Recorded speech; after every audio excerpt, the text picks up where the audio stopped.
మంచం వేసి రాకపోయినప్పుడు ఇది మంచం కేసి తెల్లది రాకేసి వేసి కుండలో దింపాల్సి. ఒక 100 సంవత్సరాల కింద మా ముత్తాత నాటిన చింత చెట్టు ఇది.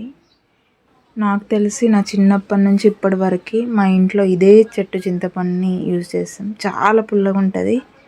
పర్ఫెక్ట్ ఫర్ పచ్చి పులుసు, చేపల పులుసు, రసం.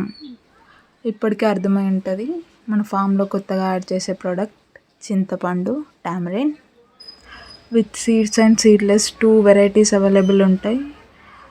క్లీనింగ్ ప్రాసెస్ అంటే నార తీయడం, తొక్క తీయడం అవన్నీ నెక్స్ట్ రీల్లో అప్డేట్ చేస్తా. సో ఎవరికైనా కావాలంటే స్వయం కృషి ఫార్మ్స్ DM అన్నా, వాట్సాప్ అయినా, పైన 2 నంబర్లు అవైలబుల్గా ఉంటాయి. దాంట్లో దేనికి మెసేజ్ చేసినా ఇమీడియట్ రెస్పాన్స్ ఉంటుంది. So thank you.